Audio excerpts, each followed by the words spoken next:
Le saillant de Koursk, début juillet 1943. À travers un renflement dans les lignes soviétiques s'étendant sur 200 km de large et 150 km de profondeur, 2 millions d'hommes se préparent à ce qui deviendra la plus grande bataille de chars de l'histoire humaine. L'air d'été pèse lourd sur les steppes vallonnées de la Russie centrale, chargées de la connaissance que quelque chose d'inédit approche. Dans des champs de tournesol et de céréales, sous un ciel sans nuages, la plus grande concentration de chars, d'artillerie et de soldats jamais réunis s'affrontent à travers le No Man's Land. La guerre a basculé. 6 mois plus tôt, le 6e armée allemande a capitulé à Stalingrad, brisant le mythe de l'invincibilité de la Wehrmacht. Il y a 2 mois, les dernières forces de l'Axe en Afrique du Nord ont capitulé. Maintenant, en été 1943, Adolf Hitler exige une victoire décisive de plus à l'Est, un coup final pour briser la résistance soviétique et reprendre l'initiative stratégique. L'endroit qu'il choisit est Koursk. L'opération qu'il ordonne est codée Zitadelle. Les enjeux ne pourraient pas être plus élevés. Si l'Allemagne réussit, l'élan de l'armée rouge s'arrête et le front de l'Est se stabilise. Si l'Allemagne échoue, la route de Berlin s'ouvre. La saillie dans les lignes soviétiques n'est pas un accident. Le renseignement soviétique sait que l'attaque approche. Pendant des mois, des agents à l'intérieur de l'Allemagne et des communications interceptées ont révélé les intentions allemandes. Au lieu de se retirer et de redresser leurs lignes, le maréchal soviétique Georgi Zhukov et ses commandants prennent une décision calculée. Ils vont tenir, se retrancher et transformer la saillie de Koursk en un champ de bataille. Ils absorberont l'assaut allemand grâce à des préparatifs défensifs élaborés, puis déclencheront une contre-offensive pour détruire le reste de la force blindée de la Wehrmacht. Les défenseurs creusent, fortifient et attendent. Les forces allemandes s'assemblant pour l'opération Zitadelle représentent le meilleur équipement et les soldats les plus expérimentés que le Troisième Reich puisse produire. D'énormes concentrations de chars, y compris les derniers modèles de chars, se préparent à percer les lignes soviétiques dans un mouvement de pince classique du nord et du sud. Le plan semble simple, 2 puissants assauts se rejoindront à Koursk même, encerclant et détruisant les forces soviétiques piégées à l'intérieur. Sur le papier, cela ressemble aux victoires de Blitzkrieg de 1941, revenant une fois de plus. Les défenseurs soviétiques possèdent une force encore plus grande en nombre et ont passé des mois à se préparer à recevoir le coup. Des millions de soldats occupent le saillant et les réserves derrière lui. Des milliers de chars sont prêts. Des milliers d'avions attendent. L'armée rouge a transformé toute la région en une forteresse. Chaque village devient un point fort. Chaque colline dissimule de l'artillerie. Chaque approche est couverte par le feu. Les défenseurs savent que les Allemands doivent passer ou abandonner complètement l'offensive. Il n'y aura pas de place pour manœuvrer, pas d'opportunité pour des encerclements massifs. Ce sera une guerre d'usure à une échelle jamais vue auparavant. Ce qui est en jeu dépasse les considérations militaires. Pour l'Allemagne, cette offensive représente peut-être la dernière chance d'éviter une défaite inévitable. L'économie de guerre souffre sous les bombardements alliés. Les défaites en Afrique et dans l'Atlantique érodent la force de l'Axe. L'invasion de l'Italie se profile. Si l'opération Zitadelle échoue, l'Allemagne perd sa capacité à mener de grandes opérations offensives à l'Est. Pour l'Union soviétique, l'opportunité est tout aussi profonde. Si l'armée rouge parvient à briser le point blindé de la Wehrmacht à Koursk, rien ne se dresse entre les forces soviétiques et les frontières de l'Allemagne elle-même. L'initiative, perdue en juin 1941, peut enfin revenir. L'atmosphère de ces premiers jours de juillet crépite de tension. Les soldats allemands inspectent leur équipement, vérifient les charges de munitions et écrivent des lettres à la maison. Beaucoup d'entre eux sont des vétérans des étés précédents en Russie, et ils sentent que quelque chose est différent cette fois. L'élément de surprise est parti. L'ennemi les attend.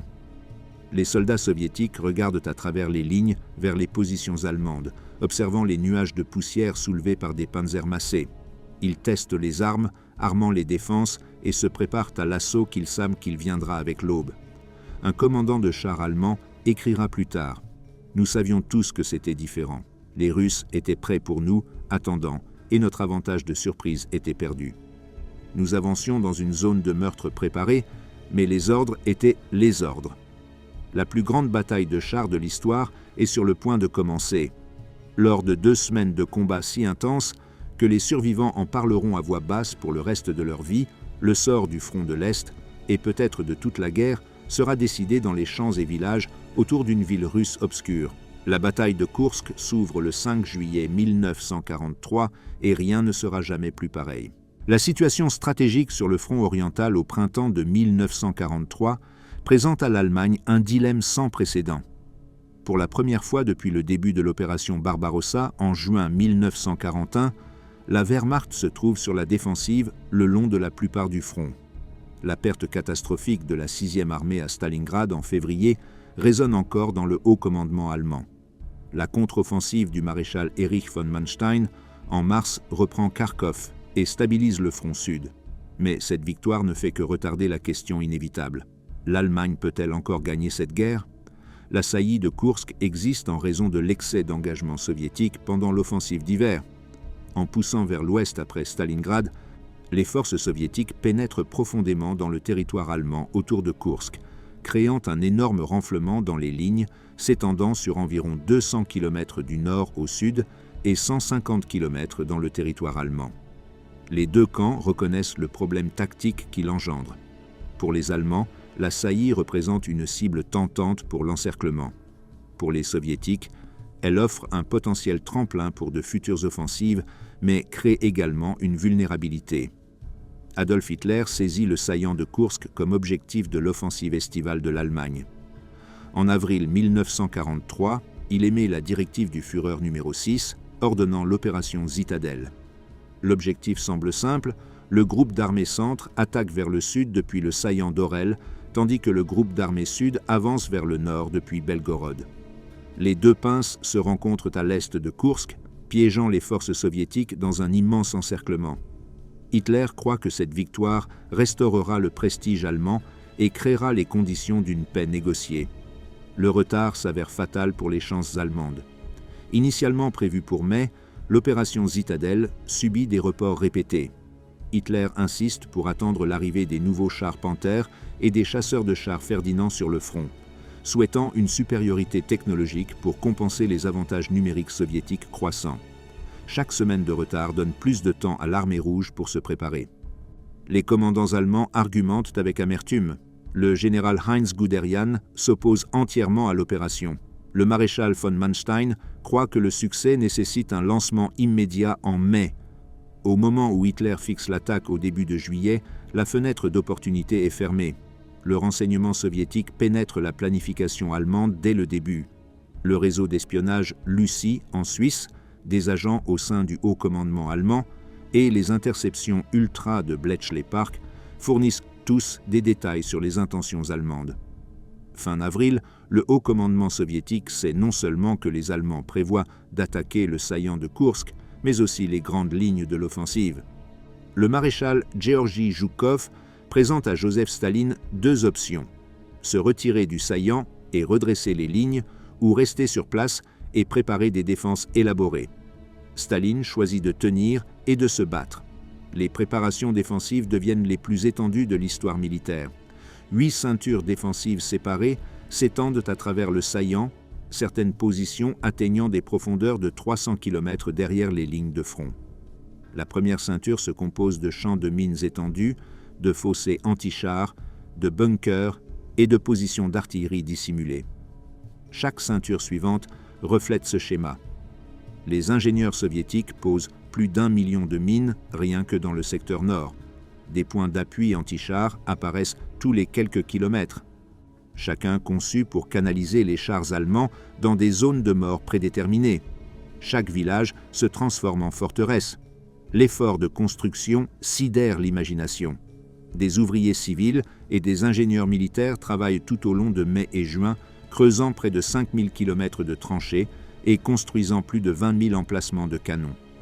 L'armée rouge déplace la production entière des usines vers le saillant. Des canons anti-chars, des pièces d'artillerie, des munitions par wagon entier. Les commandants soviétiques étudient les tactiques allemandes des campagnes précédentes et conçoivent des défenses spécifiquement pour contrer les méthodes de Blitzkrieg. Pour l'Allemagne, le groupe d'armées centre sous le maréchal de campagne Günther von Klug déploie la 9e armée commandée par le général Walter Model. La force de Model comprend 23 divisions, parmi lesquelles 6 divisions de chars et une division de panzergrenadiers, totalisant environ 335 000 hommes. Dans le sud, le groupe d'armées sud, sous le maréchal de campagne Erich von Manstein, engage une force encore plus grande. La 4e armée de chars, sous le général Hermann Ott, et le détachement d'armée Kempf, totalisent environ 350 000 hommes et 11 divisions de chars ou de panzergrenadiers. Manstein organise son assaut autour du 2e corps de chars SS, contenant les élites Leibstandart, Das Reich et Totenkopf, avec les équipements les plus récents. Les Soviétiques déploient une force défensive écrasante. Le front central, sous le commandement du général Konstantin Rokossovski, fait face à l'attaque nord de Model avec 711 000 hommes, plus de 5 000 pièces d'artillerie et 1200 chars. Le front de Voronej, sous le commandement du général Nikolai Vatutin, confronte l'assaut sud de Manstein avec 625 000 hommes et plus de 1600 chars. Derrière les deux fronts, le front de la steppe sous le commandement du général Ivan Konev attend en réserve avec 573 000 hommes et plus de 1500 chars. L'équipement représente le summum de la production en temps de guerre. L'Allemagne apporte ses nouveaux chars, le Panther avec son long canon de 75 mm, le char lourd Tiger avec le redoutable canon de 88 mm et le chasseur de chars Ferdinand avec une armure épaisse mais sans mitrailleuse de défense. Ces merveilles technologiques apparaissent aux côtés de centaines de chars Panzer Mark-IV éprouvés. La Luftwaffe concentre plus de 2000 avions. L'armement soviétique s'appuie principalement sur le char moyen T-34, le char le plus produit de la guerre et sans doute le design le mieux équilibré. Les Soviétiques déploient également un nombre croissant de chars lourds KV-1 et IS-2. Les parcs d'artillerie soviétiques comprennent les redoutables lance-roquettes Katyusha. 3000 avions soviétiques attendent pour contester la supériorité aérienne allemande. Les préparatifs finaux à la fin de juin et au début de juillet révèlent la tempête qui approche. Des vols de reconnaissance allemands photographient les positions soviétiques, mais ne peuvent pas détecter la véritable force défensive. Les partisans soviétiques sabotent les lignes ferroviaires allemandes, retardant les fournitures et les renforts. Les deux camps distribuent des munitions supplémentaires, des rations d'urgence et des fournitures médicales. L'ambiance parmi les forces allemandes allie confiance et appréhension. Les vétérans se souviennent des victoires éclatantes de 1941, mais aussi des batailles d'hiver brutales et de la résistance soviétique sans fin. Les officiers informant leurs hommes soulignent la qualité de l'armement et de l'entraînement allemand. Mais peu mentionnent les positions d'attaque que l'ennemi a passé 2 mois à préparer. Le moral soviétique est plus élevé qu'à tout moment depuis le début de la guerre. Stalingrad a prouvé que la Wehrmacht pouvait être vaincue. Les soldats tenant les défenses savent qu'ils combattent sur leur propre sol. Les officiers politiques leur rappellent les atrocités allemandes dans les territoires occupés. Un officier d'artillerie soviétique se souvient plus tard « Nous avons compté les jours jusqu'à ce que les Allemands attaquent. Nous savions qu'ils venaient, nous savions où, nous savions à peu près quand. Pour une fois, nous étions prêts. Pour une fois, nous leur ferions payer chaque mètre. » Un officier de char allemand écrit dans son journal « Les Tigres et les Panthers sont des machines impressionnantes, meilleures que tout ce que les Russes ont, mais nous nous dirigeons vers une forteresse qui a eu 2 mois pour se préparer. Je me demande si la technologie seule sera suffisante cette fois. » Les dernières heures avant l'offensive voient une activité fiévreuse. Les équipes d'artillerie allemandes mettent en batterie leurs canons. Les équipages de chars chargent des munitions et du carburant. L'infanterie vérifie les armes. Les troupes soviétiques occupent leurs positions dans les tranchées et les bunkers. Les observateurs d'artillerie se préparent à faire tomber le feu. Les équipes de canons anti-chars se préparent à un engagement à bout portant. Tout le monde sait que l'aube du 5e juillet apportera le feu et l'acier comme jamais vu auparavant. La bataille de Koursk est prête à commencer. Dans le nord, les divisions d'assaut de Model s'enroulent comme des ressorts. Dans le sud, les panzers de Manstein se rassemblent pour une percée. Entre eux, les défenseurs soviétiques tiennent leurs armes et attendent. La plus grande bataille de chars de l'histoire est à quelques heures. À 2 heures du matin, le 5 juillet 1943, l'offensive allemande commence non pas par l'assaut principal, mais par une attaque de perturbation soviétique. L'artillerie soviétique ouvre le feu sur les zones d'assemblage allemandes dans les deux secteurs, ayant identifié les emplacements exacts par le biais de reconnaissance et de renseignement. Pendant 30 minutes, les canons soviétiques pilonnent les positions allemandes, espérant interrompre l'attaque avant qu'elle ne commence. Le bombardement cause des victimes et endommage l'équipement, mais ne parvient pas à empêcher l'offensive. La préparation d'artillerie allemande principale commence à 3h30 du matin dans le secteur sud. Les divisions d'assaut du maréchal von Manstein affrontent la 6e et la 7e armée de garde du front de Voronej. Plus de 1000 canons allemands ouvrent le feu simultanément, créant un barrage roulant à travers les positions soviétiques. La terre tremble. Des explosions déchirent l'obscurité avant l'aube. Le bombardement dure 90 minutes, dépensant des milliers de tonnes d'explosifs puissants. À 5 heures, alors que le bombardement d'artillerie se soulève, les Panzers avancent. La 4e armée de Panzers, commandée par le général Hermann Hoth, mène l'assaut du Sud. Le 2e corps de Panzers SS forme la principale force de frappe. 3 divisions d'élite avançant sur un front étroit de à peine 30 km. La division Leibstandart Adolf Hitler à droite, Das Reich au centre et Totenkopf à gauche. Leur objectif se trouve à 40 km au nord, la ville de Prokhorovka et la campagne ouverte au-delà. L'armement allemand avance par vagues. D'abord viennent les lourds Tigres et Ferdinand, leur blindage épais conçu pour absorber le feu anti-char soviétique, tandis que leurs puissants canons éliminent les positions défensives. Derrière eux, les Panthers et les Panzer Mark IV suivent, prêts à exploiter toute percée. L'infanterie montée dans des demi-chars accompagne les chars, préparés à nettoyer les tranchées et les points forts soviétiques. Au-dessus, les bombardiers en piqué Stuka et les chasseurs Focke-Wulf fournissent un soutien aérien rapproché. La réponse soviétique est immédiate et dévastatrice. Alors que les chars allemands émergent de leur ligne de départ, les observateurs d'artillerie soviétique appellent à des frappes. En quelques minutes, des centaines de canons ouvrent le feu sur des zones de tir défensives préplanifiées. Les obus tombent sur les colonnes allemandes en avance. Les lance-roquettes Katyusha ajoutent leur bombardement caractéristique hurlant. Les Allemands avancent à travers le barrage, acceptant les pertes comme le prix à payer pour maintenir leur élan. La première ceinture défensive se compose de vastes champs de mines couverts par des canons anti-chars et des fantassins retranchés. Les chars allemands déclenchent des mines, faisant sauter des chenilles ou détruisant des roues. Les ingénieurs se précipitent en avant sous le feu pour dégager des voies, mais les mitrailleuses et les mortiers soviétiques infligent de lourdes pertes. Les Tigres et les Ferdinand s'avèrent en grande partie immunisés contre les mines conçues pour des véhicules plus légers, leur poids écrasant simplement tout sur leur passage. Mais les explosions ralentissent l'avancée et canalisent les blindés dans des corridors plus étroits. Les canons anti-chars soviétiques ouvrent le feu à des distances d'1 000 mètres ou moins. Les canons de 45 mm s'avèrent inefficaces contre l'armure frontale du Tigre, leurs projectiles rebondissant inoffensivement. Mais les canons plus lourds de 76 mm infligent des pertes, en particulier contre les Panthers, dont l'armure latérale reste vulnérable. Les chasseurs de chars soviétiques émergent de positions dissimulées, des équipes de fantassins portant des fusils anti-chars et des charges de fantassins traquant des chars allemands individuels. La division Leibstandart, commandée par le général SS Theodor Wisch, réalise les progrès initiaux les plus rapides.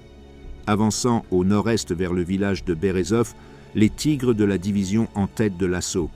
Une compagnie de Tigres détruit un bataillon de chars soviétiques entier dans les premières heures, abattant plus de 30 T-34 tout en subissant des dégâts minimes. La combinaison d'optiques allemandes supérieures, de formation de l'équipage et de protection blindée crée un champ de bataille meurtrier. À midi le 5e juillet, l'assaut sud a pénétré le premier ceinture défensive soviétique sur la plupart du front d'attaque. Les forces allemandes avancent entre 5 et 10 km, détruisant des centaines de tanks et de canons soviétiques. Mais le coût s'avère plus élevé que prévu. Des dizaines de tanks allemands sont immobilisés par des mines ou des pannes mécaniques. Les canons anti-tanks soviétiques, luttant jusqu'à la mort, mettent hors de combat des Panthers et des Panzer IV. Les Ferdinand, manquant de mitrailleuses défensives, s'avèrent vulnérables aux attaques d'infanterie soviétique. La division Das Reich, poussant vers le nord en direction de Yakovlevo, rencontre une résistance particulièrement féroce. L'infanterie soviétique de la 52e division de garde de fusiliers refuse de reculer, se battant depuis des tranchées et des bunkers, même lorsque des chars allemands passent. Les troupes SS descendent pour dégager les positions soviétiques dans un combat rapproché brutal. Les lance-flammes brûlent les bunkers. Les grenades volent de part et d'autre sur le sol cratérisé. La division avance 7 km à la tombée de la nuit, mais laisse des centaines de pertes derrière elle. Les défenseurs soviétiques emploient des tactiques spécialement conçues pour contrer les chars allemands. Plutôt que de rencontrer les attaques de chars dans des batailles de chars ouvertes où la supériorité allemande domine, les unités soviétiques laissent l'armement allemand avancer dans des zones de mise à mort préparées. Les canons antichars positionnés en profondeur ouvrent le feu à des distances plus proches où même des canons plus légers peuvent pénétrer l'armure latérale et arrière. Les chars soviétiques restent dissimulés dans des positions à l'abri des vues, invisibles aux Allemands avancés jusqu'au dernier moment. À la tombée de la nuit du 5 juillet, l'assaut du Sud a atteint un succès limité. La 4e armée de chars pénètre entre 10 et 15 km dans les défenses soviétiques sur un front de 30 km. 300 chars soviétiques sont détruits ou abandonnés. Mais la percée ne s'est pas produite. La 2e et la 3e ceinture défensive soviétique restent intactes. Les pertes allemandes dépassent les attentes. 50 à 60 chars détruits ou endommagés rien que le premier jour. Des centaines de blessés dans l'infanterie. Les pannes mécaniques hantent les nouveaux Panthers. La nuit n'apporte aucun répit. Les avions soviétiques bombardent les zones d'assemblage allemandes et les colonnes de ravitaillement. L'artillerie soviétique tire des missions de harcèlement tout au long de la nuit. Les ingénieurs soviétiques travaillent frénétiquement à réparer les positions endommagées et à poser des champs de mines supplémentaires dans les lacunes créées par les combats de la journée. Les équipes de chars allemands effectuent des réparations d'urgence à la lumière des lampes, soudant des chenilles endommagées et remplaçant les roues de route. Le 6 juillet, l'offensive allemande reprend avec une intensité inchangée. Le 2e corps de Panzer SS continue de pousser vers le nord, s'engageant maintenant dans le 2e ceinture défensive. Les combats deviennent encore plus féroces alors que les défenses soviétiques s'approfondissent. Le village de Yakovlevo se transforme en fosse commune, alors que les forces de Das Reich le nettoient bâtiment par bâtiment. Les tireurs d'élite soviétiques font des ravages dans l'infanterie allemande. Les canons antichars positionnés dans des bâtiments en pierre tirent à bout, portant sur les véhicules blindés allemands. La division Totenkopf, avançant sur le flanc gauche du corps, rencontre des chars soviétiques massés pour la première fois. Des éléments de la première armée de chars avancent pour contre-attaquer la pénétration allemande. Des centaines de T-34, soutenus par de lourds KV-1, se précipitent vers les positions allemandes.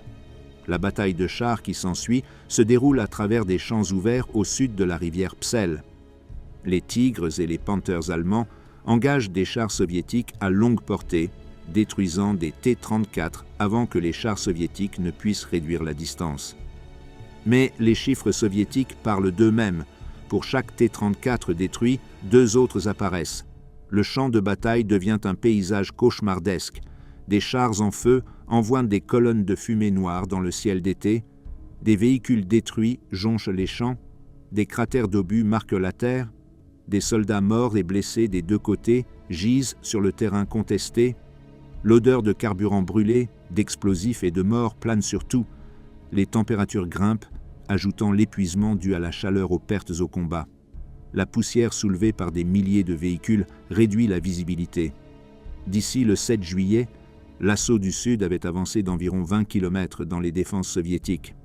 Le 2e corps blindé de la SS se bat à travers le 2e ceinture défensive et engage le 3e. Mais le rythme de l'avance ralentit de façon spectaculaire. La résistance soviétique se renforce à chaque kilomètre parcouru. De nouvelles réserves arrivent du front de la steppe pour combler les lacunes. Le tir d'artillerie soviétique s'intensifie alors que les forces allemandes avancent à portée de positions de tir supplémentaires. Les conditions pour les soldats allemands deviennent de plus en plus désespérées. Combats constants sans repos adéquat épuisent les équipages et l'infanterie. La consommation de munitions dépasse les projections, forçant à rationner. Les services médicaux sont à la limite sous le flot de blessés. La percée rapide promise semble de plus en plus improbable.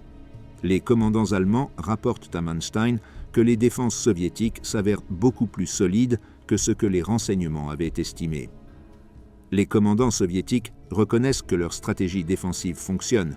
Les Allemands se saignent à blanc contre des positions préparées. Chaque kilomètre coûte à la Wehrmacht des chars et des hommes qu'elle ne peut pas remplacer. Les pertes soviétiques, bien que stupéfiantes, peuvent être absorbées. L'industrie soviétique produit plus de chars en un mois que l'Allemagne n'en parvient à produire en un trimestre. Un commandant de chars SS écrit plus tard « Les défenses russes n'avaient pas de fin. Nous prenions d'assaut une position, détruisions des dizaines de leurs chars et rencontrions immédiatement une autre ligne de défense avec plus de chars, plus de canons, plus d'infanterie. C'était comme combattre une hydre. Pour chaque tête que nous coupions, 2 autres apparaissaient. » Un officier de chars soviétique se souvient « Nous avons perdu de nombreux chars, de nombreux hommes courageux, mais nous avons tenu. Chaque heure où nous retardent les fascistes était une victoire. Nous savions que des renforts arrivaient. Nous savions que nous devions tenir un peu plus longtemps. » D'ici le 8 juillet, l'assaut allemand du Sud a pénétré près de 25 km dans les défenses soviétiques, mais reste à 40 km de Prokhorovka. L'offensive n'a pas échoué, mais elle n'a pas réussi. La course est maintenant entre la puissance offensive allemande et les réserves soviétiques. Manstein engage des divisions supplémentaires, les alimentant dans la bataille pour maintenir l'élan. Les commandants soviétiques font de même. La plus grande bataille de chars de l'histoire se dirige vers son climax. Du 9 juillet au 11 juillet, on assiste à un point culminant de l'offensive allemande dans les 2 secteurs. Dans le sud, les forces de Manstein continuent à avancer vers Prokhorovka, mais l'avance ralentit à un pas mesuré en mètres plutôt qu'en kilomètres. Dans le nord, l'assaut de Model a totalement échoué contre des défenses encore plus redoutables que celles du sud. La Wehrmacht mène 2 batailles distinctes, et aucune ne s'approche de la percée décisive que les planificateurs allemands avaient envisagée. Le secteur sud continue de connaître les combats les plus féroces. Le 2e corps Panzer SS, ayant pénétré environ 30 km dans les défenses soviétiques d'ici le 10 juillet, approche de l'intersection critique près de Prokhorovka. Cette petite ville, insignifiante en temps de paix, représente maintenant la porte d'entrée vers la campagne au-delà des ceintures de défense soviétiques. Si les chars allemands peuvent s'emparer de Prokhorovka et percer, les forces de Manstein peuvent tourner vers le nord et se précipiter vers Kursk lui-même, complétant potentiellement la moitié sud de l'encerclement prévu. Le haut commandement soviétique reconnaît le danger et engage la 5e armée de garde de chars pour empêcher cette percée. Le général Pavel Rotmistrov commande la 5e armée de chars de la garde, une formation puissante gardée en réserve précisément pour ce moment.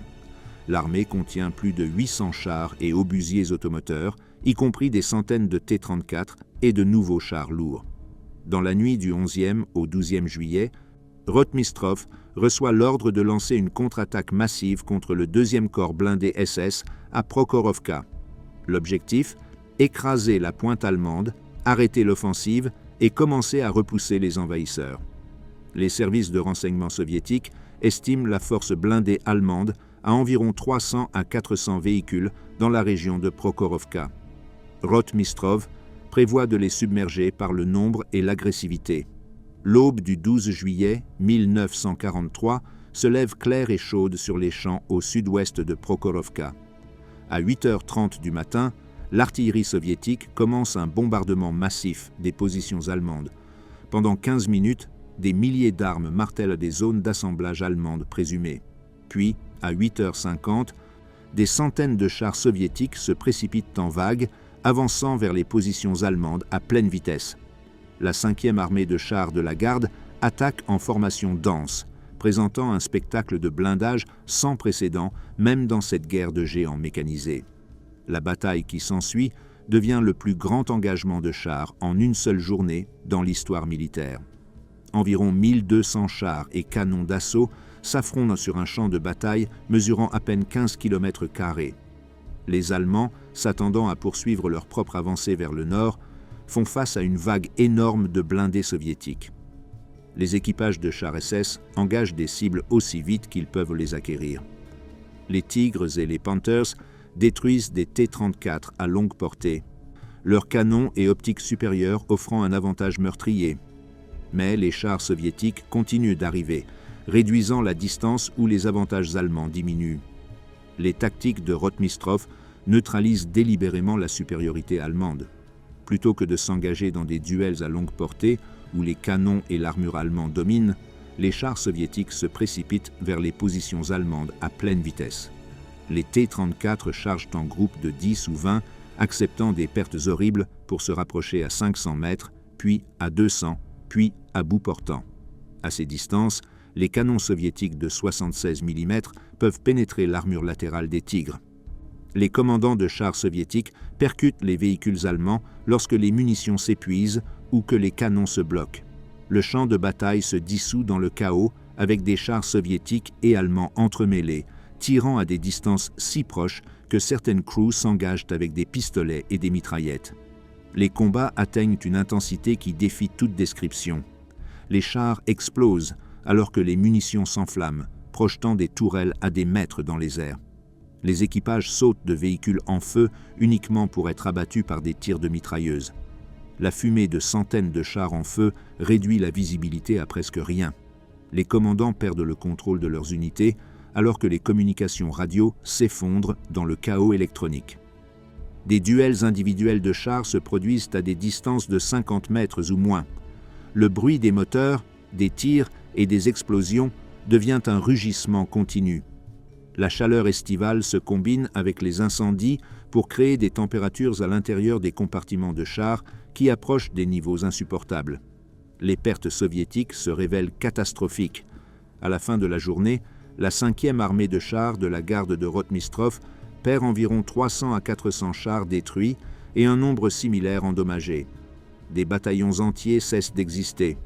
Certaines compagnies de T-34 subissent des pertes de 80 à 90%. Les artilleurs allemands détruisent les chars soviétiques en groupe, abattant parfois 5 ou 6 véhicules avec autant de tirs. Le massacre de l'armement soviétique à Prokhorovka rivalise avec les pires défaites de 1941. Mais contrairement à ces désastres antérieurs, l'attaque soviétique atteint son objectif stratégique. Elle arrête l'avancée allemande. Les pertes allemandes, bien que significativement plus légères, s'avèrent tout aussi décisives. Le 2e corps de Panzer SS perd environ 50 à 70 tanks détruits et plus de 100 endommagés. Plus critique encore, le corps épuise sa puissance offensive.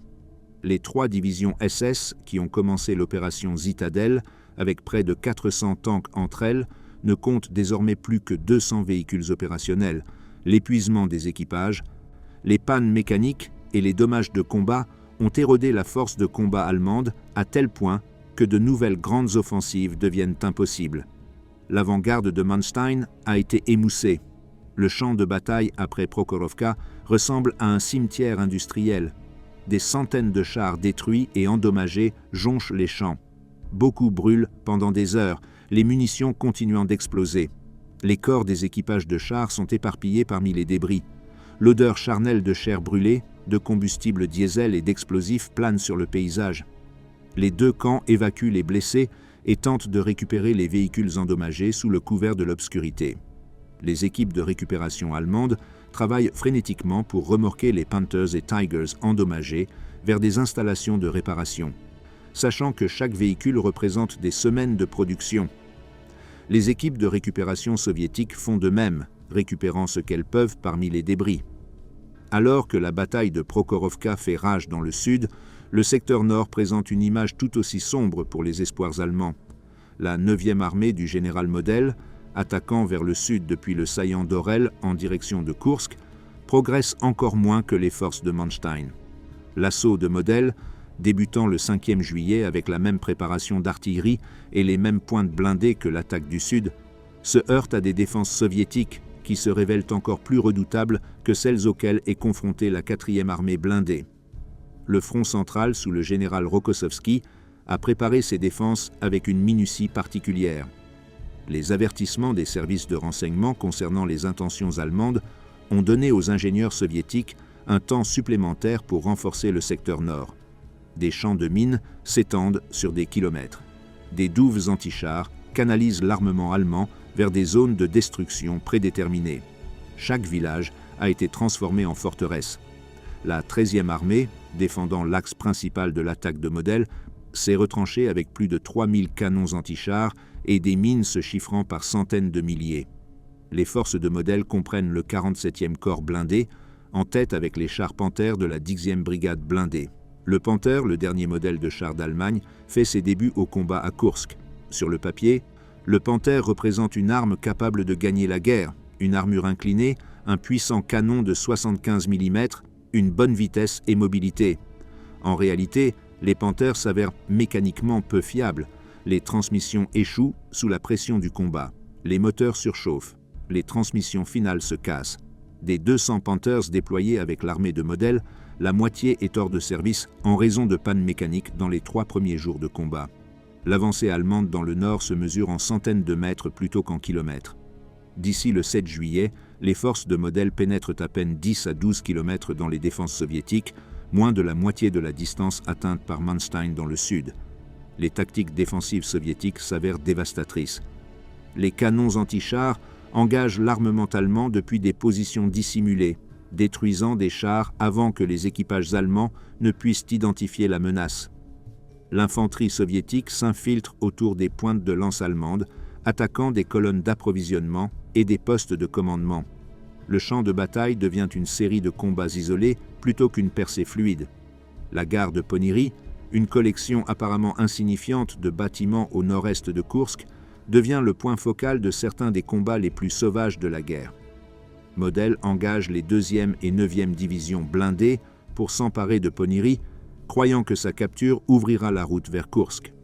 Les défenseurs soviétiques de la 2e armée de chars et du 16e corps de chars transforment Ponyry en forteresse. Pendant 6 jours, les forces allemandes attaquent la gare lors d'attaques répétées. Des Tigres et des Ferdinand avancent à travers des champs de mines et des tirs antichars. L'infanterie allemande s'attaque aux tranchées et aux bunkers lors de combats corps à corps. Les défenseurs soviétiques contre-attaquent à plusieurs reprises, repoussant les forces allemandes. Les bâtiments changent de main plusieurs fois. Au 11 juillet, Ponyry reste entre les mains soviétiques et l'offensive de Model est effectivement bloquée. La disparité entre le progrès du Nord et du Sud impose des décisions difficiles au haut commandement allemand. Hitler, surveillant la bataille depuis son quartier général en Prusse orientale, devient de plus en plus frustré. L'encerclement et la destruction promis des forces soviétiques dans le saillant de Kursk semblent inaccessibles. L'offensive bloquée de Model dans le nord signifie que même si Manstein perce dans le sud, il n'y aura pas d'étau nord pour compléter l'encerclement. L'opération dégénère d'un ambitieux double enveloppement en une bataille d'attrition épuisante qui favorise la supériorité numérique soviétique. Les réserves soviétiques continuent d'affluer vers la bataille depuis le front de la steppe et d'autres formations. De nouvelles divisions arrivent pour remplacer les unités décimées lors des combats. Les pertes en chars, bien que sévères, sont compensées par de nouveaux véhicules provenant des usines au-delà de l'Oural. Les stocks de munitions d'artillerie soviétique, constitués au cours de mois de préparation, restent adéquats malgré une consommation massive. L'armée rouge échange de l'espace et des pertes pour du temps, sachant que chaque jour affaiblit la puissance offensive allemande, tandis que la force soviétique se reconstruit. Le bilan cumulatif sur les forces allemandes à la mi-juillet devient insoutenable. La 9e armée dans le nord subit plus de 20 000 pertes et 200 chars en une semaine de combat. La 4e armée blindée dans le sud souffre de 15 000 pertes et de 300 chars détruits ou endommagés. Les divisions d'infanterie allemandes sont usées dans les combats brutaux de close combat. La Luftwaffe, qui avait initialement obtenu la supériorité aérienne, constate que la résistance aérienne soviétique se renforce à mesure que des renforts arrivent. Les pertes d'avions allemands s'accumulent et l'épuisement des pilotes dégrade la performance. Des facteurs externes perturbent désormais les calculs de Hitler. Le 10 juillet, les forces alliées débarquent en Sicile, ouvrant un nouveau front dans la Méditerranée. La résistance italienne s'effondre, menaçant la position entière de l'Axe en Europe du Sud. Hitler est confronté à des choix stratégiques: poursuivre l'opération Zitadelle malgré les coûts croissants et les perspectives de succès réduites, ou mettre fin à l'offensive et redéployer les forces pour répondre à la crise méditerranéenne. Ses généraux présentent des opinions divisées. Manstein soutient que l'assaut du Sud peut encore aboutir à une percée s'il reçoit plusieurs jours supplémentaires. Model rapporte que son attaque du Nord n'a aucune perspective de succès. Guderian réitère son opposition à l'ensemble de l'opération. Le 12 juillet, jour de Prokhorovka, marque le sommet opérationnel de la bataille de Koursk. Alors que la massive bataille de chars fait rage au sud-ouest de cette petite ville, les forces soviétiques lancent leur propre offensive dans un secteur complètement différent. Le front occidental et le front de Briansk frappent le saillant d'Orel, la base même depuis laquelle Model a lancé son attaque. Cette contre-offensive soviétique, l'opération Kutuzov, menace d'encerclement de l'ensemble de l'armée de Model si elle continue à avancer vers le sud en direction de Koursk. Les tables stratégiques se sont retournées. Les Allemands, qui ont commencé l'opération Zitadelle avec l'intention d'encerclement des forces soviétiques, risquent désormais eux-mêmes d'être encerclés. Hitler, recevant des rapports des débarquements alliés en Sicile et de la contre-offensive soviétique contre Orel, convoque ses commandants à une conférence le 13e juillet. La discussion s'avère animée. Manstein plaide pour continuer l'assaut du Sud encore quelques jours, croyant qu'une percée reste possible. Model demande la permission de se retirer pour défendre contre l'attaque soviétique sur Orel. Hitler, influencé par la crise méditerranéenne et la menace sur Orel, prend sa décision. L'opération Zitadelle est annulée. L'offensive, qui devait restaurer la fortune allemande à l'Est, est terminée après 8 jours de combat. L'ordre d'annulation s'avère controversé. Certains commandants allemands croient que plusieurs jours de plus d'attaques auraient pu atteindre une percée dans le sud, bien que les réserves soviétiques rendent cela douteux. D'autres reconnaissent que continuer l'offensive risque des pertes catastrophiques pour des gains minimaux. Les historiens débattent pour savoir si Prokhorovka a décidé la bataille ou si l'échec de Model dans le nord et l'offensive soviétique d'Orel ont rendu la défaite allemande inévitable, indépendamment des événements à Prokhorovka. Ce qui reste incontesté, c'est qu'après le 13e juillet, l'Allemagne ne lance plus jamais d'offensive majeure sur le front de l'Est. Un officier de char allemand écrit plus tard « Prokhorovka était un chaos indescriptible. Nous avons détruit des centaines de leurs chars, mais ils continuaient d'arriver. Lorsque l'ordre est venu de rompre l'attaque, j'ai ressenti à la fois du soulagement et de la frustration. Nous étions si proches, mais jamais assez proches. Un commandant de chars soviétique se souvient « La moitié de mon bataillon est morte à Prokhorovka. Nous avons foncé droit sur les tigres fascistes, sachant que la plupart d'entre nous allaient mourir, mais sachant que nous devions les arrêter. Quand la nuit est tombée et que nous tenions toujours le champ, nous savions que nous avions gagné. Pas la bataille, mais la guerre. Ils ne progresseraient plus jamais. Le tournant est passé. L'offensive allemande n'a pas réussi à atteindre ses objectifs. Les défenses soviétiques ont tenu, absorbé des punitions horribles et arrêté la dernière grande attaque de la Wehrmacht. Maintenant, l'initiative passe définitivement à l'armée rouge. La question n'est plus de savoir si l'Allemagne peut gagner à l'Est, mais combien de temps elle peut retarder sa défaite inévitable. L'annulation de l'opération Zitadelle, le 13e juillet, ne met pas fin à la bataille de Koursk.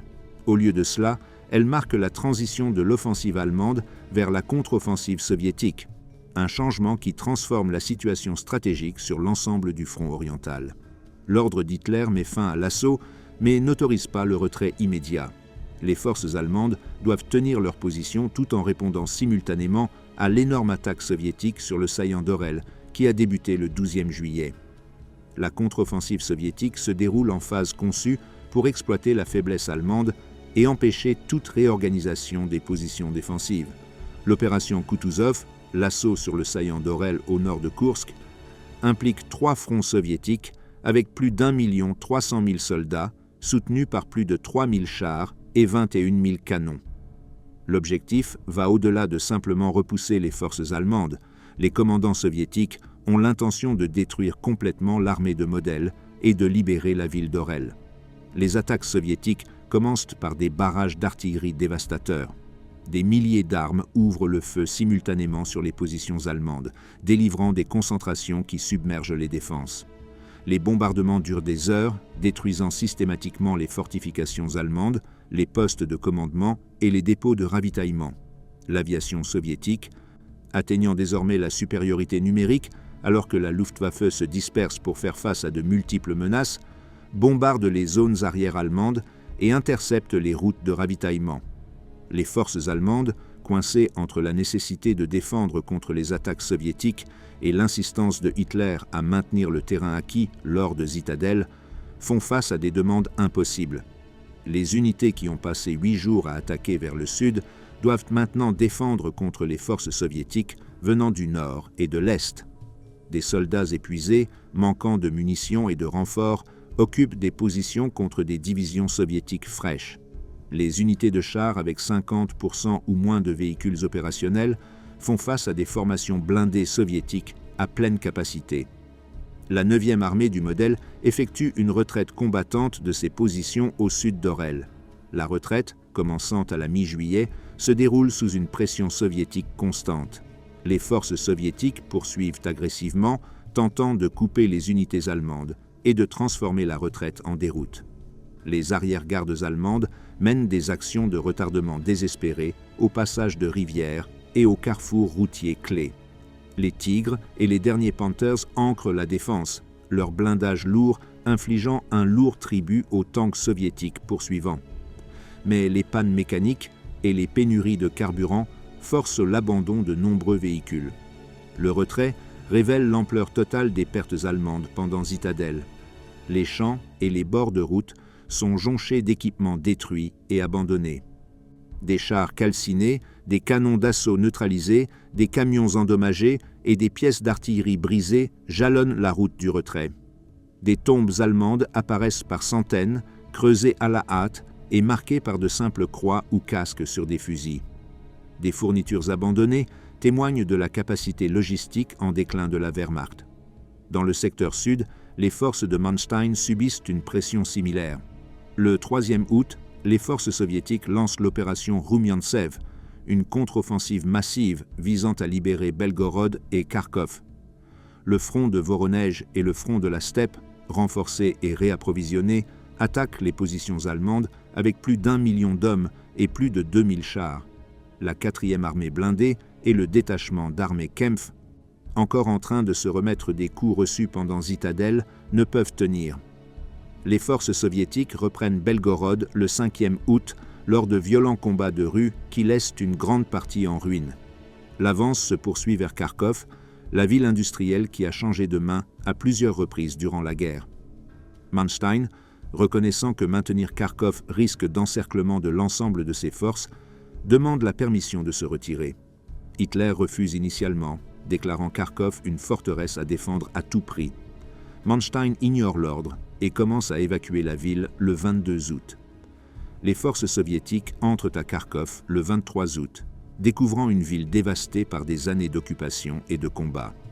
Les combats durant la contre-offensive soviétique se révèlent aussi sauvages que l'assaut allemand. Les forces soviétiques acceptent d'énormes pertes pour maintenir l'élan. Les brigades de tanks chargent les positions défensives allemandes, subissant des pertes de 50 à 60% pour réaliser des percées. L'infanterie soviétique storme les points forts allemands dans des attaques en vagues humaines, qui réussissent parfois grâce à la seule force du nombre. La volonté de l'armée rouge de payer le prix fort, combinée à une compétence tactique croissante et à une supériorité matérielle écrasante, pousse les forces allemandes vers l'ouest. La libération d'Orel, le 5e août, représente la première grande victoire de l'Union soviétique de l'été et un triomphe de propagande à rivaliser avec Stalingrad. Staline ordonne des salves d'artillerie de célébration à Moscou, les premières de ce type de la guerre. La reconquête d'Orel et de Belgorod démontre que l'armée rouge peut non seulement défendre, mais aussi attaquer avec succès, repoussant les forces allemandes et libérant le territoire soviétique. L'impact psychologique des deux côtés s'avère profond. Les chiffres finaux des pertes pour la bataille de Koursk et les contre-offensives soviétiques qui ont suivi révèlent le coût terrible de la bataille. Les pertes soviétiques totalisent environ 800 000 tués, blessés et disparus du 5 juillet au 23e août. Les pertes de chars et d'obusiers d'assaut dépassent 6 000 véhicules, bien que beaucoup soient récupérés et réparés. Le coût humain est ahurissant. Pourtant, la main-d'œuvre soviétique et les réserves industrielles absorbent ces pertes et continue de devenir plus forte. Les pertes allemandes, bien que moindres en chiffres absolus, se révèlent décisives sur le plan stratégique. Le nombre total de pertes approche 200 000 tués, blessés et portés disparus. Plus de 1500 chars et canons d'assaut sont perdus, y compris beaucoup des véhicules les plus récents et les plus performants. Les pertes en avion dépassent 1000 machines. Plus critique encore, ces pertes ne peuvent pas être remplacées. L'industrie allemande, affectée par les bombardements alliés et les pénuries de ressources, ne peut égaler les taux de production soviétiques.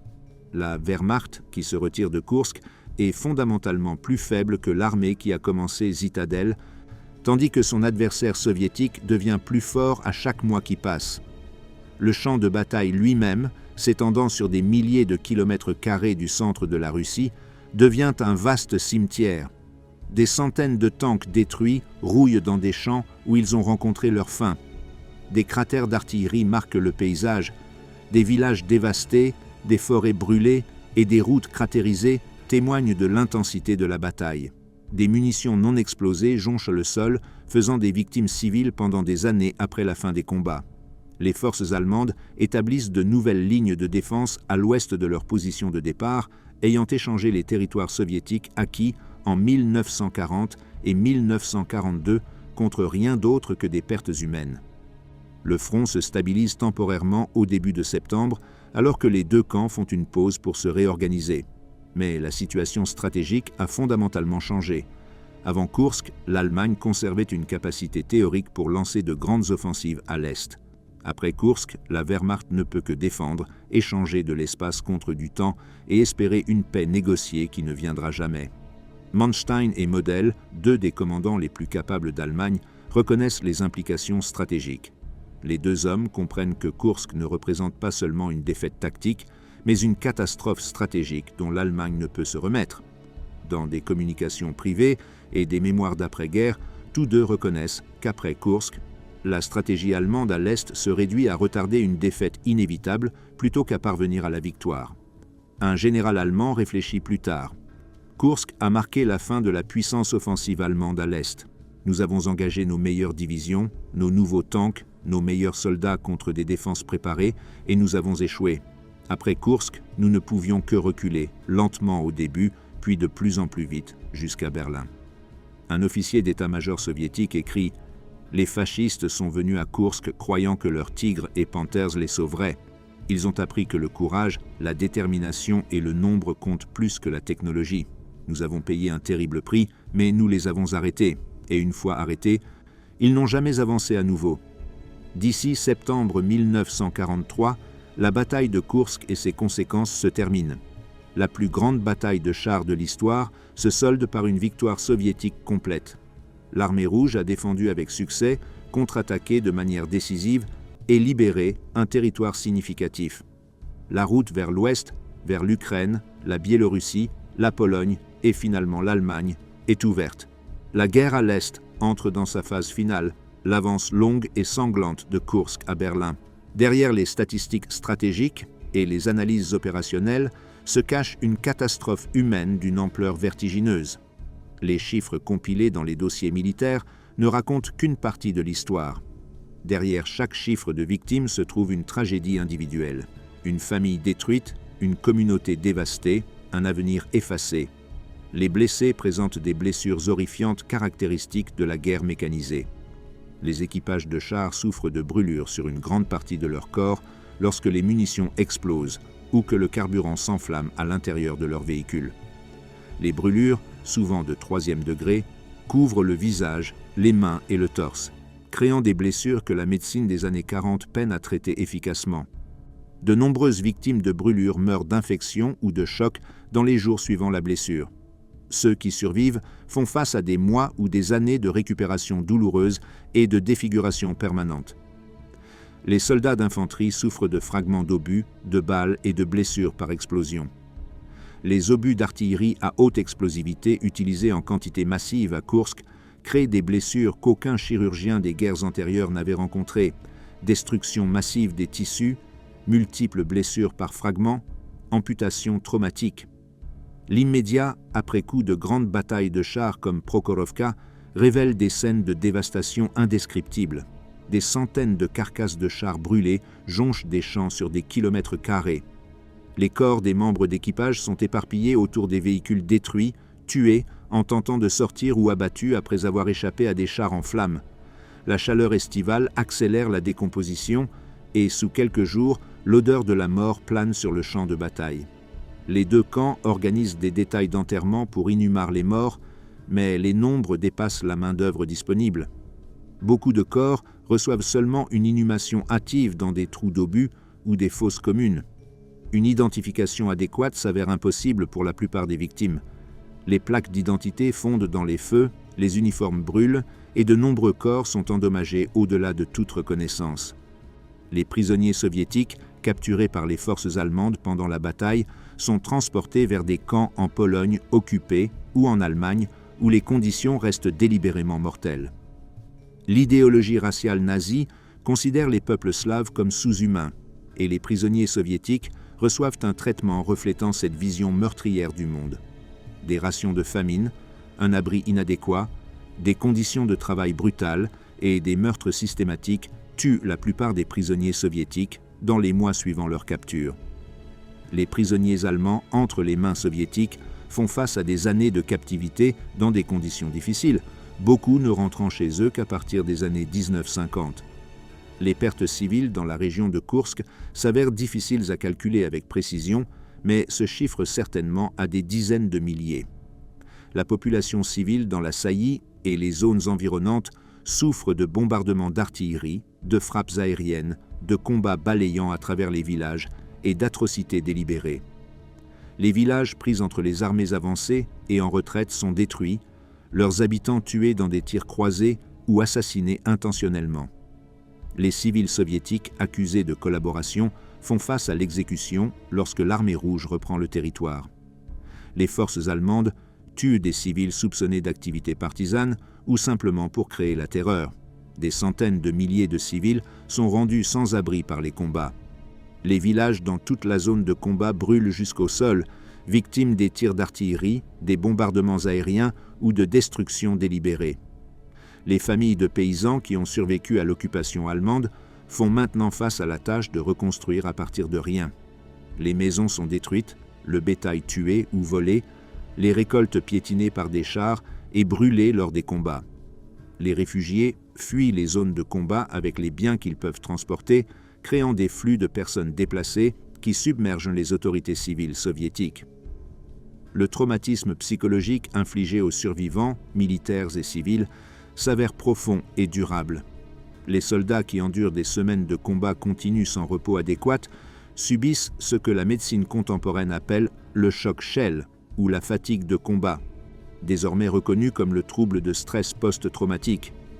Les hommes craquent sous la pression d'un bombardement d'artillerie constant, témoignant des morts de leurs camarades et vivant avec la possibilité quotidienne de leur propre mort violente.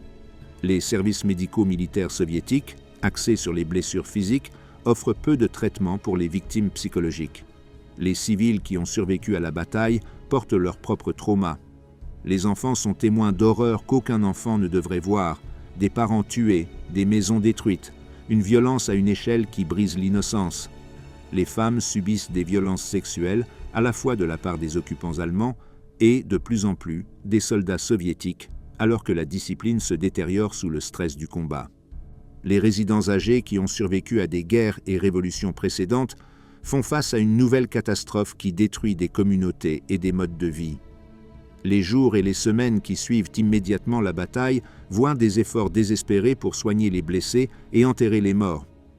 Les services médicaux militaires soviétiques évacuent des centaines de milliers de blessés vers des hôpitaux en zone arrière, un défi logistique d'une ampleur incroyable. Des trains hôpitaux transportent les soldats blessés loin du front, leurs wagons remplis d'hommes sur des civières empilées 3 hauts. Beaucoup meurent pendant l'évacuation, leurs blessures trop graves ou leurs infections trop avancées. Ceux qui atteignent les hôpitaux subissent des interventions chirurgicales réalisées dans des conditions primitives, avec une anesthésie et des antibiotiques inadéquats. Les détails des enterrements impliquent des semaines de travail pour nettoyer les champs de bataille des cadavres. La chaleur estivale rend ce travail particulièrement macabre. Les corps se décomposent rapidement et l'odeur force les équipes d'enterrement à travailler par quart court. Les soldats soviétiques morts reçoivent des enterrements hâtifs dans des fosses communes, souvent avec une cérémonie minimale. Les aumôniers étant rares dans l'AT Armée rouge, les officiers politiques offrent parfois des discours idéologiques au-dessus des tombes, mais fréquemment même cette formalité est omise. Les soldats allemands morts sont enterrés séparément lorsque cela est possible, bien que pendant les combats intenses, l'urgence dicte des enterrements mixtes des deux nationalités. Le paysage lui-même porte des cicatrices permanentes. Les forêts sont réduites à des souches brisées par les tirs d'artillerie. Les champs sont cratérisés et jonchés de munitions non explosées qui tueront des civils pendant des décennies. Les villages sont nivelés, ne laissant que des fondations calcinées et des décombres. Les routes sont détruites par le bombardement et la démolition délibérée. L'infrastructure de la vie civile, sur des milliers de kilomètres carrés, est en ruine. Le nombre d'orphelins atteint des milliers. Des enfants dont les parents sont morts au combat ou ont été assassinés par des forces d'occupation errent sur les champs de bataille et dans les colonnes de réfugiés, cherchant de la nourriture et un abri. Les autorités soviétiques finissent par rassembler ces orphelins dans des institutions étatiques. Mais dans l'immédiat, beaucoup survivent en fouillant et en quémandant. La vue d'enfants sans abri devient courante dans les territoires repris, un témoignage de la capacité de la guerre à détruire non seulement le présent, mais aussi l'avenir. Les familles, à travers l'Union soviétique et l'Allemagne, reçoivent des notifications de décès, de blessures ou de disparitions. La bureaucratie de la mort submerge la capacité administrative des deux côtés. Beaucoup de familles ne reçoivent aucune notification officielle pendant des mois ou des années. D'autres reçoivent des informations incorrectes. L'absence d'informations crée une incertitude agonisante. Les épouses ne savent pas si elles sont veuves. Les parents ne peuvent pas pleurer des fils dont le sort reste inconnu. Le poids psychologique de cette incertitude aggrave le chagrin de la perte confirmée. Un infirmier militaire soviétique témoigne plus tard « Les blessés arrivaient par flots incessants. Nous manquions de morphine, de bandages, de tout. Des hommes mouraient sur les tables d'opération non pas parce que nous ne pouvions pas les sauver, mais parce qu'il nous manquait les fournitures les plus élémentaires. Les cris ne s'arrêtaient jamais. » Un aumônier allemand se souvient « J'ai enterré tant de jeunes hommes que j'ai perdu le compte. Des garçons de 18 ans qui auraient dû commencer l'université ou apprendre un métier, au lieu de cela, mourant dans un champ russe pour une guerre déjà perdue. J'ai cessé de demander à Dieu pourquoi.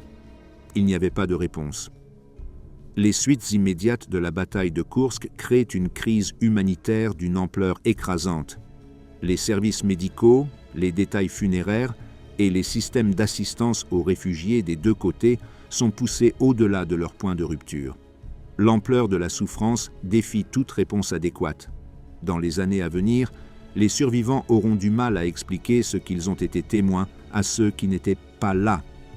Beaucoup porteront des cicatrices physiques et psychologiques pour le reste de leur vie, des rappels constants de ces semaines terribles à l'été 1943, lorsque la plus grande bataille de chars de l'histoire a transformé les champs du centre de la Russie en un inferno d'acier et de mort.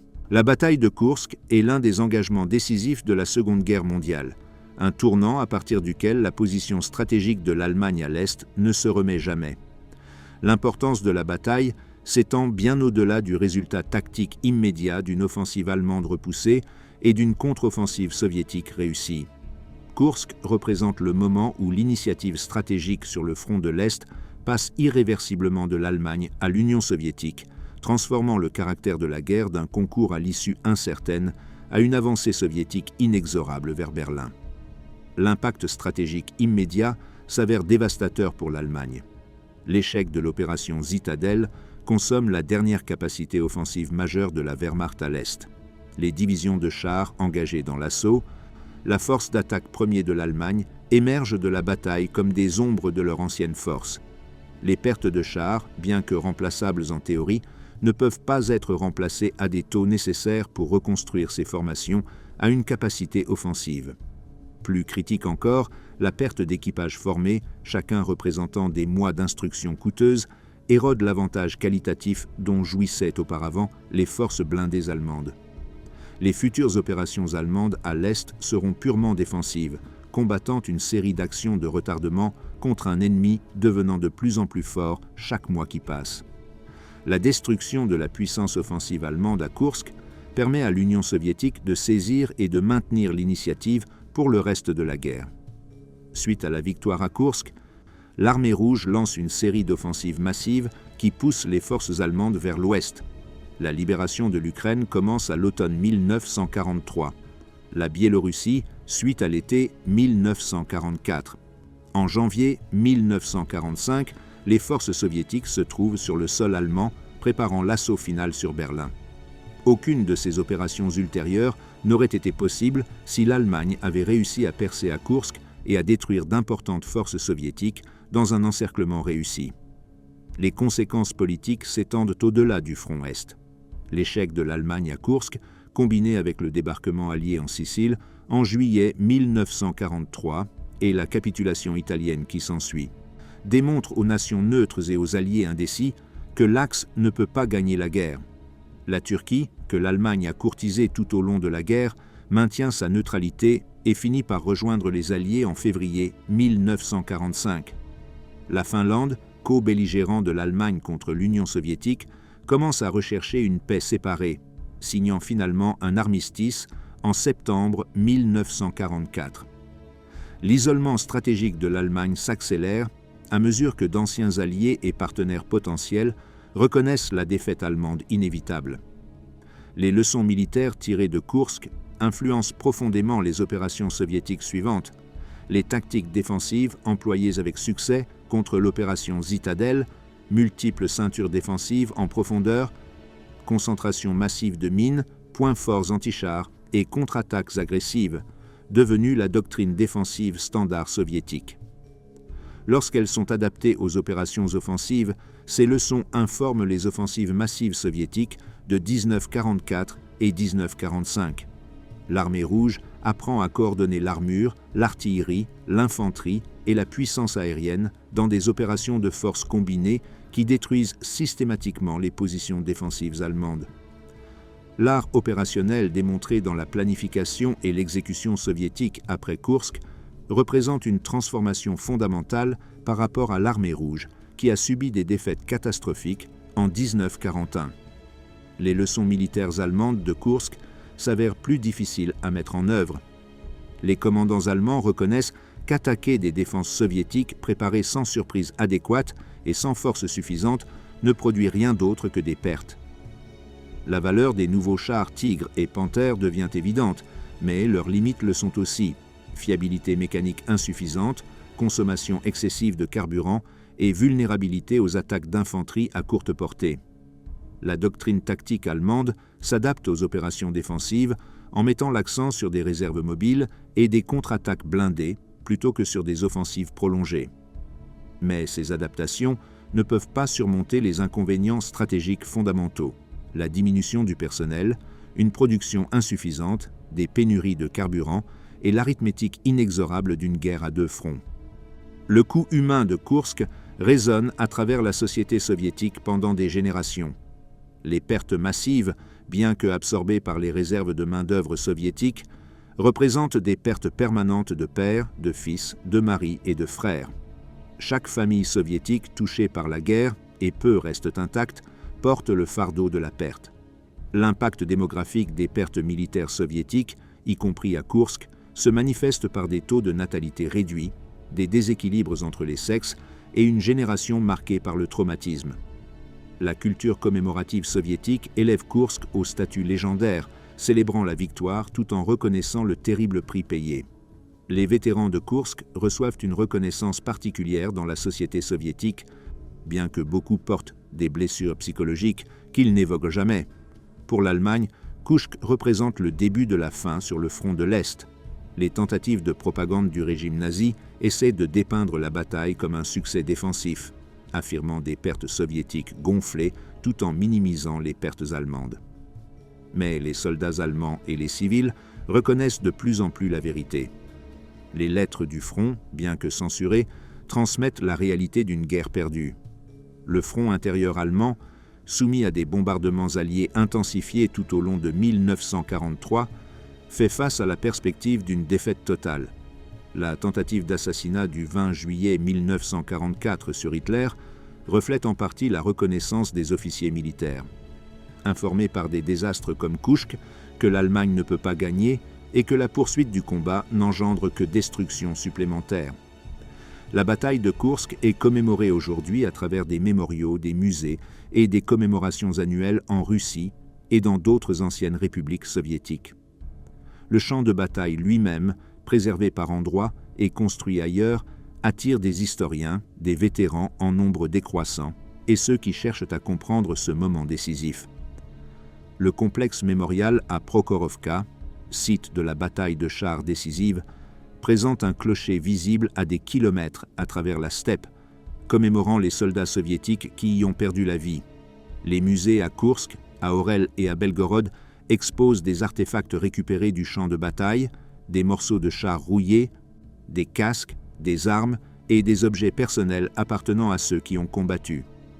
Différentes nations se souviennent différemment de Kursk, reflétant des récits historiques et des contextes politiques divergents. En Russie, Kursk représente l'une des grandes victoires patriotiques, preuve de la résilience soviétique et du triomphe final sur l'agression nazie. La bataille occupe une place importante dans l'éducation militaire russe et la culture populaire. En Allemagne, Kursk reçoit moins d'attention publique que Stalingrad ou les dernières batailles pour Berlin, mais les historiens militaires reconnaissent son importance. L'échec à Kursk a confirmé que l'Allemagne ne pouvait pas atteindre la victoire par des opérations offensives et que le front de l'Est utiliserait la Wehrmacht dans une guerre d'attrition qu'elle ne pouvait pas gagner. Les historiens occidentaux ont initialement sous-estimé l'importance de Kursk, se concentrant principalement sur les opérations du front occidental et percevant le front oriental à travers le prisme des politiques de la guerre froide. À mesure que les archives soviétiques s'ouvraient dans les années 1990 et que la recherche s'améliorait, la compréhension occidentale du rôle crucial de Kursk s'est approfondie. Les historiens militaires modernes reconnaissent Kursk comme peut-être la bataille la plus importante sur le front oriental après Stalingrad, le moment où le dernier espoir réaliste de l'Allemagne d'éviter une défaite totale a disparu. Les leçons que Kursk offre vont au-delà de l'histoire militaire pour poser des questions plus larges sur la stratégie, le leadership et la nature de la guerre industrielle. La bataille démontre que la supériorité technologique à elle seule ne peut pas surmonter un désavantage numérique, une mauvaise planification stratégique et un ennemi luttant sur son sol avec un engagement total. Les avantages techniques allemands en matière de conception de chars, de formation des équipages et d'expertise tactique se sont révélés insuffisants face aux avantages soviétiques en termes de chiffres, de production industrielle et de profondeur stratégique. L'échec de la Wehrmacht à obtenir la surprise, le retard de l'opération Zitadelle afin d'attendre de nouveaux équipements et l'engagement des forces dans une opération manquant de perspectives réalistes de succès stratégique reflètent tous des échecs de jugement stratégique au plus haut niveau du commandement allemand. Pour l'Union soviétique, Kursk valide la stratégie défensive préconisée par le maréchal Zhukov et d'autres commandants. La décision de tenir et de se battre à Kursk, absorbant l'assaut allemand dans des défenses préparées plutôt que de se retirer sur des lignes plus courtes, s'avère correcte. La stratégie alternative de retrait aurait peut-être préservé les forces soviétiques des pertes, mais aurait cédé l'initiative et permis à l'Allemagne de dicter les termes de l'engagement. En forçant l'Allemagne à attaquer des positions préparées, les commandants soviétiques ont transformé les forces allemandes en faiblesses et les avantages numériques soviétiques en facteurs décisifs. La bataille illustre également le terrible coût de la guerre totale entre les nations industrialisées. Plus d'1 million de victimes en 6 semaines de combat, des milliers de chars détruits, des dizaines de milliers de civils tués ou déplacés et des régions entières dévastées. Ces chiffres montrent la capacité de destruction de la guerre lorsqu'elle est menée sans limite. Le front de l'Est en général, et Kursk en particulier, représente la guerre à son paroxysme. 2 systèmes idéologiques, chacun considérant l'autre comme une menace existentielle, engagés dans une victoire totale ou une défaite totale sans terrain d'entente possible. La question de savoir si Kursk était inévitable ou si des décisions allemandes différentes auraient pu produire d'autres résultats préoccupe les historiens jusqu'à ce jour. Si l'opération Zitadelle avait été lancée en mai plutôt qu'en juillet, les défenses soviétiques auraient-elles été moins redoutables? Si Hitler avait accepté les conseils de Guderian et annulé complètement l'opération, les forces allemandes auraient-elles pu être mieux positionnées pour se défendre contre les offensives soviétiques? Ces contrefactuels, bien qu'intéressants, ne peuvent changer ce qui s'est réellement passé. La réalité historique est que l'Allemagne a attaqué à Koursk en juillet 1943 avec des forces inadaptées pour atteindre ses objectifs, contre un ennemi parfaitement préparé et possédant des avantages défensifs écrasants, et a subi une défaite dont elle ne s'est jamais remise. L'héritage de Koursk persiste dans la pensée militaire moderne. La bataille sert d'étude de cas dans les opérations défensives, montrant comment un défenseur numériquement supérieur, utilisant une défense en profondeur, peut vaincre un attaquant technologiquement avancé. Les académies militaires du monde entier étudient Koursk lors de l'enseignement de l'art opérationnel, de la logistique, de la guerre à armes combinées et de la relation entre les engagements tactiques et les résultats stratégiques. Les leçons de la bataille sur l'importance du renseignement, la valeur des réserves opérationnelles et la nécessité de faire correspondre les objectifs opérationnels avec les forces disponibles demeurent pertinentes. Pour ceux qui ont vécu cela, tant ceux qui ont combattu que ceux qui ont survécu dans les zones de combat, Koursk représente un traumatisme qui façonne le reste de leur vie. Les vétérans portent des cicatrices physiques, membres manquants, brûlures, blessures qui ne guérissent jamais complètement. Ils portent des cicatrices psychologiques, cauchemars, culpabilité du survivant, incapacité à parler de ce qu'ils ont été témoins. Les civils qui ont enduré la bataille étant enfants deviennent des adultes façonnés par l'exposition précoce à la violence et à la perte. Ces héritages personnels, transmis à travers les familles et les communautés, garantissent que l'impact de Koursk s'étend bien au-delà de l'histoire militaire et politique dans le domaine de l'expérience humaine et de la mémoire.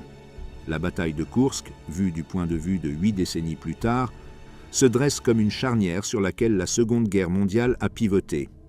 Avant Koursk, l'Allemagne conservait la capacité théorique de stabiliser le front de l'Est et peut-être de négocier une forme de règlement en dehors de la défaite totale. Après Koursk, seule la défaite totale restait possible, et la seule question était quand et à quel prix. La route de Koursk mène inéluctablement à Berlin, au bunker où Hitler se suicide, à la capitulation finale en mai 1945. Chaque soldat soviétique qui meurt en libérant l'Europe de l'Est, chaque ville allemande réduite en ruines par les bombardements alliés, chaque réfugié déplacé et chaque famille détruite dans les 2 dernières années de la guerre, tous retracent en partie leurs origines à cet été 1943, lorsque la plus grande bataille de chars de l'histoire a décidé du sort du front de l'Est. Comme l'écrit plus tard un historien, Koursk n'était pas le début de la défaite de l'Allemagne. Cela s'est produit à Moscou en décembre 1941 ou à Stalingrad en février 1943. Mais Koursk était la fin de toute possibilité que l'Allemagne puisse éviter une défaite totale. Après Koursk, la question n'était pas de savoir si l'Allemagne allait perdre, mais combien de temps le déclin prendrait.